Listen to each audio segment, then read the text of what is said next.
करतो. पुन्हा Gadgil and sons प्रस्तुत Jai Ganesh, powered by Manikchand Oxyrich, special partner Manke hearing services आणि पूर्वाचे सेवर मध्ये तुम्हा सर्वांचं पुन्हा एकदा स्वागत आहे.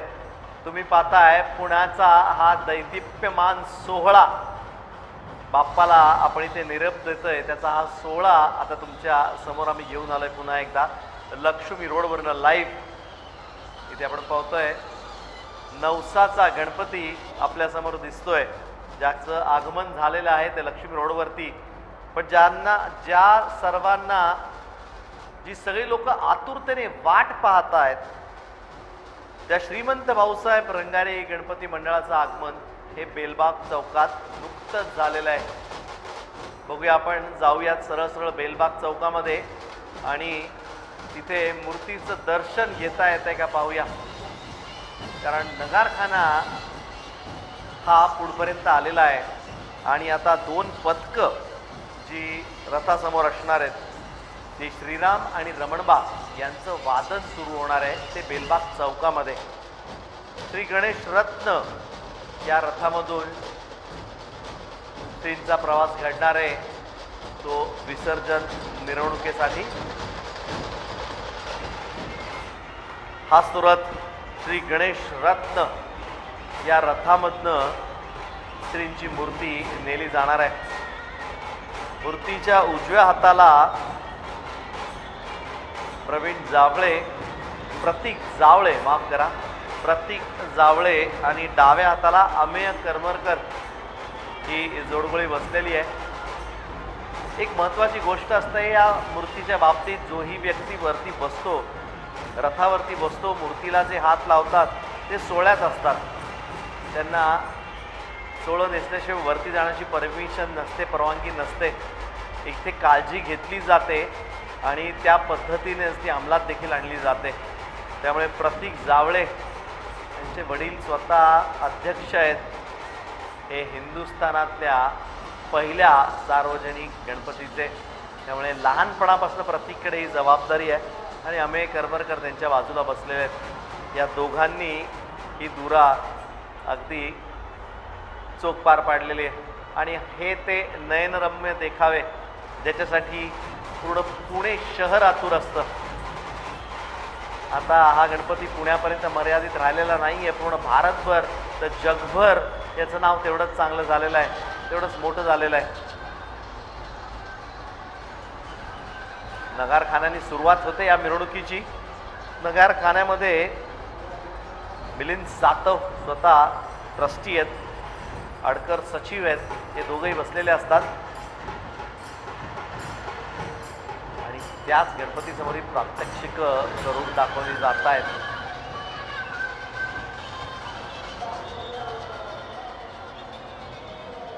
तसं बघायला गेलं तर थोडा उशिरा हा गणपती बाप्पा लक्ष्मी रोडवरती म्हणजे बेलबाग चौकात आलाय, पण मागच्या वर्षीच्या तुलनेने खूपच लवकर आला आहे असं मी म्हणेन. कारण मागच्या वर्षी रात्री 1 ते 1:30 वाजता जवळपास त्यांना प्रस्थान करावं लागलं होतं, पण यावेळेस तेवढा वेळ थांबायला लागलेला नाही आहे. यावेळेस जवळपास 11च्या दरम्यान बेलबाग चौकामध्ये आगमन झालेलं आहे ते सर्वांच्या लाडक्या बाप्पाचं. त्याच्या मागे असणार आहे तो मंडईचा गणपती, त्यामुळे त्याची देखील सर्व लोक आतुरतेने वाट पाहत असणार आहेत.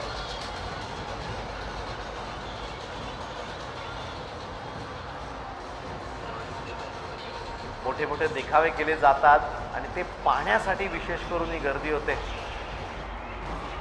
आणि या गर्दीचं दुसरं मुख्य कारण म्हणजे ढोल ताशा पथक आहे. ही श्रींची विलोभनीय मूर्ती आहे. या मूर्तीविषयी बरंच काही बोललं गेलं होतं. मी मगाशी तुम्हाला खूप साऱ्या गोष्टी सांगितल्या होत्या. अजून एक आख्यायिका सांगतो, एक कथा सांगतो, ती भाऊसाहेब रंगारेंच्या या गणपती संदर्भातलीच आहे. असं म्हटलं गेलं तर 93-94 मध्ये 1800ची गोष्ट करतो मी. 1893-1894 मध्ये पुण्यामध्ये एक मोठी दंगल झाली होती. त्या दंगलीची समाप्ती किंबहुना ती दंगल संपवली होती स्वतः भाऊसाहेब रंगारी यांनी. त्यांनी त्यात पुढाकार घेतला होता.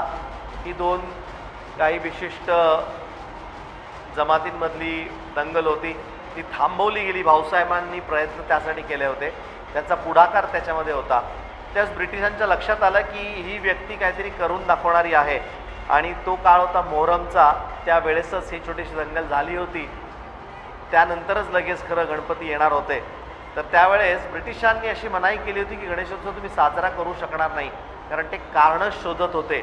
यांना त्या कारणाने त्यांना लोकांना एकत्र येण्यापासून रोखायचं होतं. पण त्यावेळेस भाऊसाहेब रंगारी स्वतः उभे राहिले. त्यांनी ते म्हटले की ही माझी जबाबदारी, इथे असा काही अनुचित प्रकार घडणार नाही, याची दखल मी घेतो, याची जबाबदारी मी घेतो, तुम्ही माझ्यावरती सोडा, मी मिरवणूक यशस्वीरित्या पार करून दाखवेल. असं सांगितल्यानंतर ब्रिटिशांनी त्यांची गोष्ट ऐकली आणि त्यांना परवानगी देखील दिली. तेव्हापासून ही जी प्रथा पडली आता तुम्ही जी पाहता, तसं पाहायला गेलं तर बेलबाग चौकामध्ये आदल्या दिवशी रात्री किंवा विसर्जनाच्या अनंत चतुर्दशीच्या दिवशी सकाळी मोठी रांगोळी काढली जाते आणि त्या रांगोळी तोडवण्याचा मान असतो असं म्हटलं जातं. पण जेव्हा ब्रिटिशांनी भाऊसाहेब रंगारींकडे ही जबाबदारी दिली होती की तुम्ही ही मिरवणूक नीट मार्गाने पार पडाल, याची जबाबदारी तुम्ही आहे. सध्याच्या भाषेत म्हणायला गेलं तर मॉनिटर त्यांना केलं होतं, कारण आपण बघतो की वर्गामध्ये द्वाड मुलालाच मॉनिटर केलं जातं, कारण तो सगळ्यांना मुठीत ठेवू शकतो. त्यामुळे ब्रिटिशांना वाटलं होतं की यांच्याकडेच ती जबाबदारी देऊ आणि त्यांनाच मॉनिटर केलं होतं. तर त्यांना सांगितलं गेलं होतं की तुमचा गणपती हा शेवटचा असेल, तुम्ही या पूर्ण मिरवणुकीची व्यवस्था नीटपणे लावायची आणि शेवटचा गणपती तुमचा जाईल. तुमचा गणपती गेला की मिरवणूक संपली असं आम्ही जाहीर करू, असं घोषित करू.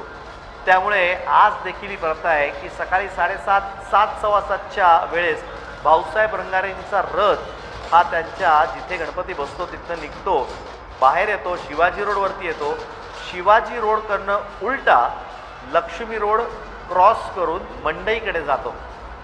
त्यामुळे ती जी रांगोळी तोडवण्याचा मान जो आहे तो खरं पाहायला गेलं तर या बाप्पाकडे, भाऊसाहेब रंगारी यांच्याकडे तो आहे.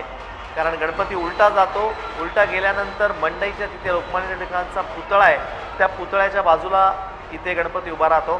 स्वतः तिथे भाऊसाहेब पहिले उभे राहत होते, त्यावेळेस टिळक स्वतः देखील हजर असायचे. आणि त्याच्यानंतर हे जे मानाचे 5 ठरलेले होते ते यायचे आणि काही तुरळक मंडळं होती ती यायची. या मानाच्या 5 मंडळी गणपतीच्या मंडळांची यथोचित तिथे आरती व्हायची, पूजा व्हायची, हार घातला जायचा त्यांना आणि त्यांच्यानंतर त्यांचं प्रस्थान व्हायचं ते या मिरवणुकीसाठी.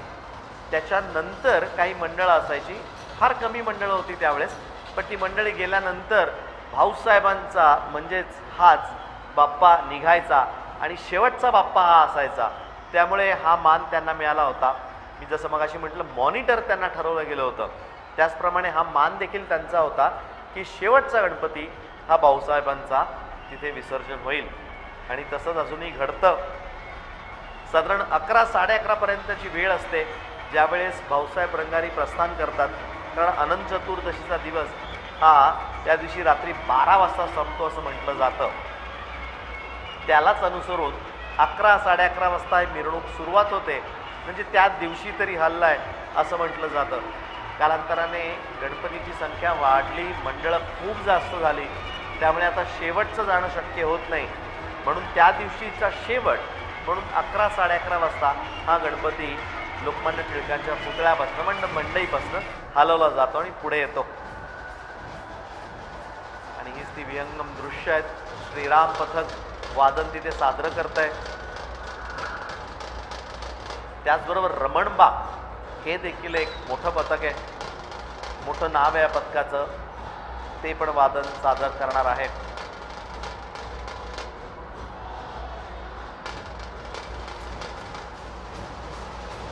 जसं जसं केबलचं जाळं या शहरामध्ये पसरलं आहे तसा हा त्रास खूप व्हायला लागलेला आहे. त्याकरता या मिरवणुका थोड्याशा वेळ जास्त घेतात, कारण गाडे एवढे मोठे असतात, त्याच्यावरचं डेकोरेशन एवढं मोठं असतं, त्यामुळे वरनं जाणाऱ्या ज्या केबल्स आहेत, वायरी आहेत, तारा आहेत, त्या कायम अडकत असतात डेकोरेशनमध्ये. त्या काढण्याची जबाबदारी खरं ह्या मंडळींकडे असते. तसं सर्व गोष्टी त्यांच्याकडे असतात. बांबूला त्यांनी वरती त्रिकोण एक लावलेला असतो, तो वरती करून बरोबर तारातनं हे मार्ग काढत असतात. पण काही काही ठिकाणी खूपच जाळं असतं तारांचं, तिथे मात्र गणपतीला थोडा वेळ विश्रांती घ्यावीच लागते.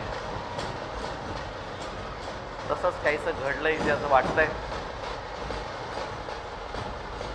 पण लक्ष्मी रोडवरती आगमन झालंय ते हिंदुस्थानातल्या पहिल्या सार्वजनिक गणपतीचं, म्हणजे श्रीमंत भाऊसाहेब रंगारी गणेशाचं. श्रीराम आणि रमणबाग ही दोन पथकं आता वादन साधन करतात ते या गणपती समोर. रमणबाग यांनी 6वा हात तिथे उचललेला आहे.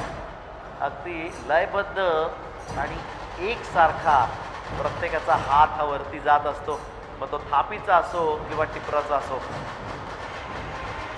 6वा हात ज्यावेळेस वाजतो त्यावेळेस वेगळीच लय येते. आता गाड्यावरती आपण पाहू शकतोय मंडळाचे विश्वस्त आणि उत्सव प्रमुख श्री पुनीत बालन स्वतः तिकडनं सगळ्यांना सूचना देत आहेत की कशा पद्धतीने इथनं लवकर बाहेर पडलं पाहिजे आणि मार्गस्थ व्हायला पाहिजे. पण हीच ती वेळ, हाच तो क्षण, याचसाठी केला होता अट्टहास, शेवटचा दिस गोड व्हावा, शेवटचा क्षण गोड व्हावा. त्यासाठी चालली आहे ती मेहनत सर्व मंडळींची, स्वतः पुनीत बालन यांची देखील.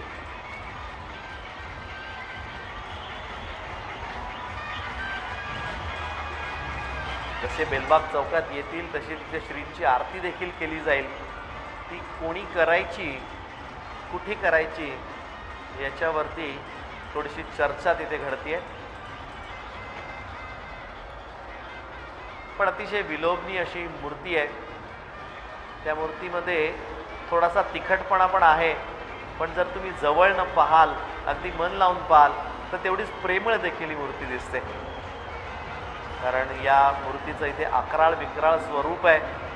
उजव्या हातामध्ये दात आहे आणि त्या दातांनी 2 गोष्टी केल्यात इथे असं दाखवलं गेलंय. आपल्याला सगळ्यांना दंतकथा माहिती आहे. लेखणी नव्हती म्हणून गणेशाने स्वतःचा दात तोडला आणि त्यामध्ये त्या दातांनी त्यांनी अख्खं पुराण लिहिलं होतं. पण इथे तोच दात लेखणीसाठी वापरला गेलेला दात इथे कोणाचा वध करण्यासाठी पण वापरला जातोय, हेही तेवढंच खरं आहे.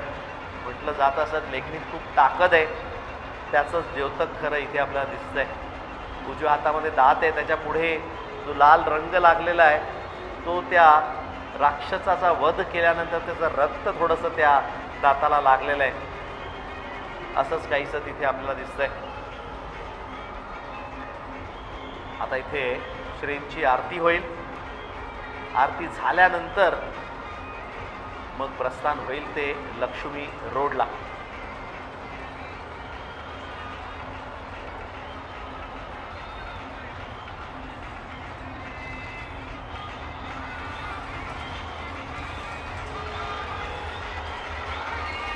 सुंदर अशी सजावट केली गेलेली आहे. गेले 2 वर्षापासून श्रींचा रथ शेवटच्या दिवशी लक्ष्मी रोडवरती येत नाही आहे. पहिल्या दिवशी जरूर असतो.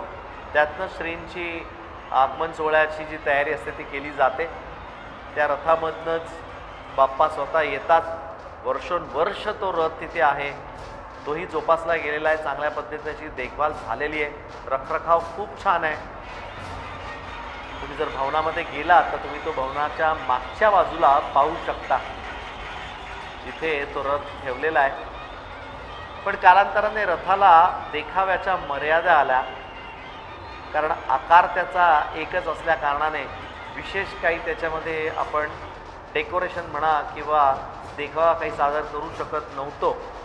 त्याकरता या कार्यकारिणीने असा निर्णय घेतला की आता आपण रथाला थोडा आराम देऊयात, रथ पहिल्या दिवशी काढूयात, शेवटच्या दिवशी आपण नवीन रथ करूया आणि त्यामध्ये नवीन डेकोरेशन देखील ठेवता येईल. इथे प्रशासनाकडनं आरती केली जाते. ही महत्त्वाची गोष्ट आहे. इथे मान दिला जातोय तो पोलीस प्रशासनाला, कारण दिवस रात्र उभे राहून हे आपली मदत करत असतात. ही मिरवणूक शांततेत पार पडावं यासाठी ते स्वतःचं खरं जीवाचं रान करत असतात. त्यासाठीच त्यांना हा मान दिला जातोय. स्वतः पुनीत बालन यांच्या हातामध्ये आहे ही आत्ता आरती.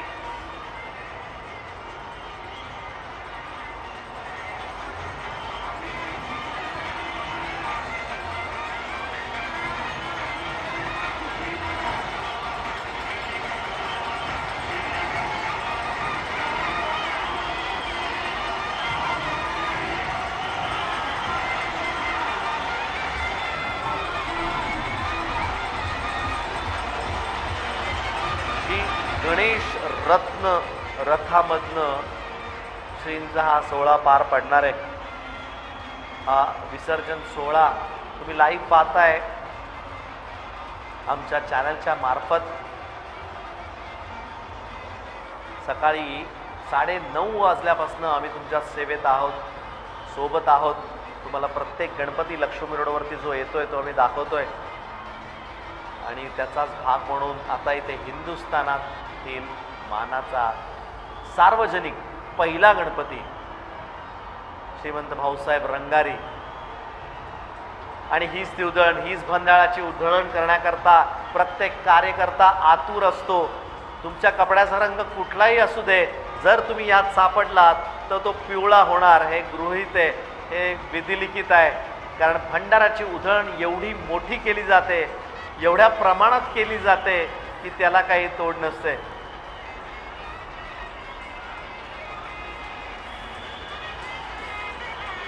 आता गणपतीच्या समोर जवळपास 1,500 ते 2,000 लोकांचा जमाव आहे. तो जमाव फक्त आणि फक्त भंडाराची उधळण करत असतो, आपला आनंद व्यक्त करत असतो आणि इथे भंडाराची उधळण करून झाल्यानंतरच गणपती मार्गस्थ जातो. स्क्रीनवरती तुम्हाला दिसत असेल की अजून देखील ती भंडाराची उधळण सुरू आहे. एक पिवळा ढगच किंबहुना तिथे तयार झालाय आणि याचसाठी केला होता अट्टहास. हीच ओळ सारखी सारखी मला म्हणावीशी वाटतेय, कारण यासाठी थांबलेलो असतो आपण वर्षभर. हेच ते शेवटचे क्षण आहेत, हे शेवटची वेळ आहे जिथे तुम्ही तुमच्या बाप्पासाठी जो वेळ दिलाय, जे कष्ट केलेत, त्याचा परतावा तुम्हाला मिळणार असतो. बाप्पाच्या भंडाराच्या उधळणीमध्ये तुम्ही अक्षरशः नाहून निघता आणि पुढे मार्गस्थ होता आणि मिरवणुकीची सुरुवात होते. बेलबाग चौकामध्ये या गोष्टी आता घडतायत आणि इकडनं गणेशाचा जयघोष केला जाईल, मोरया मोरया असं म्हटलं जाईल आणि हा रथ पुढे मार्गस्थ होईल. या गणेश रत्न रथाची आता इथनं पुढे आपण मिरवणूक पाहणार आहोत.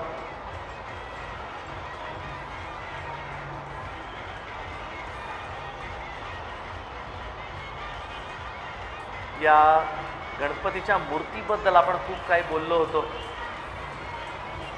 जेव्हा म्हटलं गेलो तो इको फ्रेंडली, आता तो शब्द प्रचलित झाला आहे, लोकांना माहिती पडायला लागला आहे. त्यावेळेस भाऊसाहेबांच्या डोक्यात या कल्पना होत्या की आपण मातीपासनं ही गोष्ट नको बनवूयात, आपण कागदाच्या लगद्यापासनं असं काही साकारू शकतो. 2 गोष्टी त्यांनी होत होत्या. त्यांनी माती वाळल्यानंतरचे जाणारे तडे होते ते पडणार नव्हते याची खात्री त्यांना होती आणि मूर्तीचं वजन हे अतिशय कमी होणार होतं. हा सर्वात महत्त्वाचा मुद्दा त्यातला होता. त्याचकरता भाऊसाहेबांनी हा निर्णय घेतला होता आणि अशी काही मूर्ती तयार केली होती. सुरेख असा हा रथ आता मुख्य लक्ष्मी रस्त्यावरती येणारे बेलबाग चौकातनं डाव्या हाताला वळण घेतल्यानंतर लक्ष्मी रोडवरती हा रथ येतो आणि तिथे यांचा परतीचा प्रवास सुरू होणार आहे.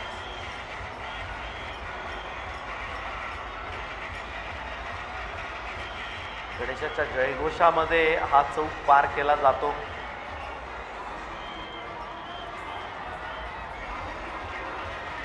आणि भंडाराची अगदी मुक्त हस्ते इथे उधळण होत असते. अक्षरशः जसं मी मगाशी सांगितलं त्यात लोक न्हावून निघतात. अगदी केसापासनं, डोक्याच्या केसांपासनं पायाच्या नखापर्यंत पूर्णतः त्या भंडाऱ्यामध्ये न्हावून निघालेले असतात प्रत्येक जण आणि सर्व खुशीने हे करतात, स्वतःच्या मर्जीने ह्या गोष्टी करतात. कारण त्यामध्ये त्यांना वाटतं की हा बाप्पाचा आशीर्वाद आहे, तो माझ्यावरती पडला पाहिजे, माझ्या अंगावरती राहायला पाहिजे, म्हणूनच हा काहीसा प्रयत्न असतो. श्रीराम वाद्य पथक ते आपली कला सादर करताय. ज्यांचा मगाशी मी सांगितलं त्याप्रमाणे मान असतो तो गाड्याचा.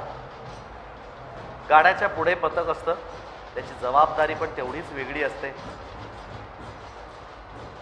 त्यामुळे श्रीराम, त्याच्या पुढे रमणबाग आणि त्याच्यानंतर या कला सादर करणारं हे छोटंसं पथक आणि त्याच्या पुढे असणार आहे तो नगारखाना. त्या नगारखान्यावरती भाऊसाहेबांची मूर्ती स्वतः विराजमान झालेली आहे आणि जणू काय ते करतायत या पूर्ण मिरवणुकीचं असाच आभास होतोय.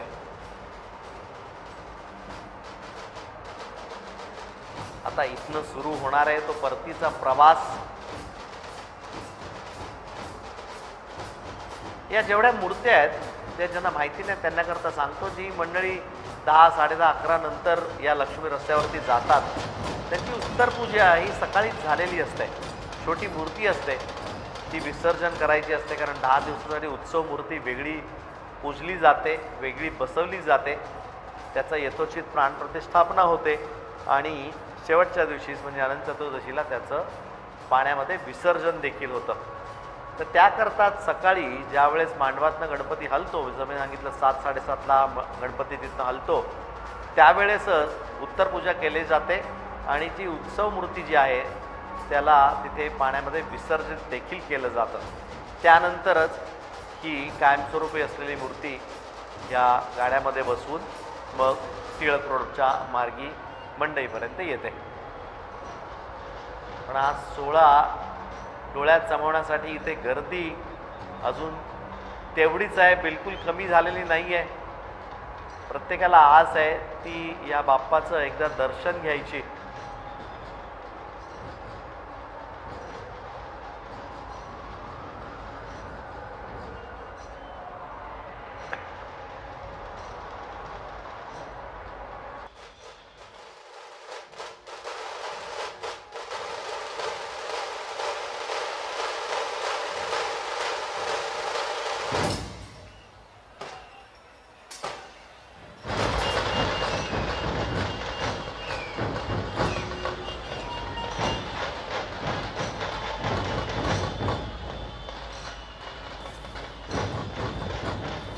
आपण पाहतोय पुण्यातलं श्री गणेश रथातून अतिशय सुंदर भव्यदिव्य अशा गणेश रथातून श्री भाऊसाहेब रंगारी जे पुण्यातलं पहिलं सार्वजनिक गणेशोत्सव मंडळ होतं, या गणेशोत्सव मंडळाच्या बापाची मिरवणूक निघालेली आहे. विसर्जन मिरवणूक हजारो लाखोंच्या संख्येनं इथं गणेश भक्तांची आणि गणेश प्रेमींची, पुणेकरांची उपस्थिती आणि दिवसभर खरं तर पुण्यातला पूर्ण हा विसर्जन मिरवणूक सोहळा आपण जय महाराष्ट्रवर लाईव्ह पाहतोय. थेट प्रक्षेपण पुण्यातल्या गणेश विसर्जन मिरवणूक सोहळ्याचं जय महाराष्ट्र वृत्तवाहिनीवर. हिंदुस्थानातला पहिला सार्वजनिक गणपती असलेला श्रीमंत भाऊसाहेब रंगारी गणपती ट्रस्टच्या बापाची ही विसर्जन मिरवणूक श्री गणेश रत्न रथामधून.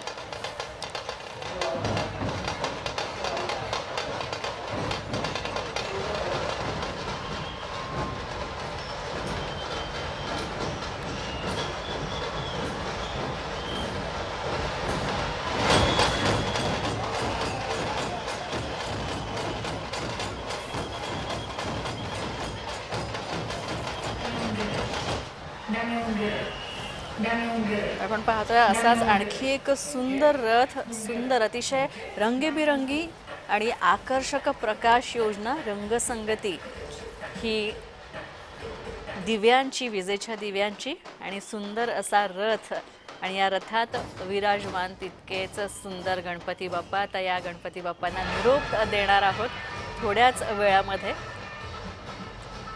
अर्थात गेले 10 दिवस ज्या सगुण गोजिऱ्या साजिऱ्या गोड रूपाची भक्ती आपण सगळे आपल्या घरी आणि गणेशोत्सव मंडळात करत असतो, ते बाप्पा आता निघालेले आहेत आणि या बाप्पांना लवकर निरोप देऊन मात्र पुढच्या वर्षी लवकर या अशी प्रेमळ विनंती आर्जव करून सगळेजण या गणेशोत्सवात आपल्या बाप्पांना निरोप देण्यासाठी या विसर्जन मिरवणुकी दरम्यान सामील झालेले आहेत आणि झेंडे नाचवले जातात अतिशय शिस्तबद्ध तालबद्ध पद्धतीने. तर आपण पाहतोय पुण्यातला हा गणेशोत्सव सोहळा भव्य दिव्य आणि तितकाच देखणा असा हा गणेश विसर्जन मिरवणूक सोहळा मानाच्या गणपतीचं सन्मानाने विसर्जन झालेलं आहे पुण्याच्या 5ही गणपतींचं। तर यानंतर भाऊसाहेब रंगारी गणेशोत्सव मंडळाच्या या बाप्पांचं अतिशय सुंदर सुबक अशी मूर्ती आणि या श्रीमंत भाऊसाहेब रंगारी गणपती ट्रस्ट बाप्पाची विसर्जन मिरवणूक अत्यंत आकर्षक आणि सुंदर पद्धतीने पार पडते आणि ही मिरवणूक पाहण्यासाठी रस्त्यांवर अक्षरशः मोठ्या प्रमाणात गर्दी केलेली आपण पाहतो। रस्ते दिसत नाहीयेत, खालची जमीन दिसत नाहीये, इतकी गर्दी इथे सगळ्या पुणेकरांची आहे आणि या रस्त्याच्या बरोबर मधोमध जाणारं हे गणेशोत्सव पथक, तसंच हे सगळे ढोल ताशा पथकातले वादक, कलाकार आणि नर्तक, तसंच कर्तबगार, खेळ दाखवणारे, वेगवेगळे कर्तव्य दाखवणारे हे कलाकार सुद्धा इथे आहेत आपल्यासोबत। आपण त्यांची कला पाहू शकतो। साहसी खेळांचं प्रात्यक्षिक, मग त्यात तलवारबाजी असो किंवा लाठ्या काठ्या चालवणं असो, दांडपट्टा चालवणं असतो, या सगळ्याचा आनंद लुटत पुणेकर या गणेश विसर्जन मिरवणूक सोहळ्याचा आनंद घेतात। या सुंदर नेत्रदीपक आणि तितक्याच नयनरम्य सोहळ्याचं दृश्य आपण पाहू शकतो। आपण पाहतोय मगाचाच हा रथ, अतिशय सुंदर प्रकाश योजना, रंगीबिरंगी, अतिशय गडद आणि फिक्या अशा दोन्ही रंगांचा वापर करून, विजेच्या दिव्यांचा वापर करून तयार करण्यात आलेला हा रथ एखाद्या छोट्या मंदिराप्रमाणे दिसतोय।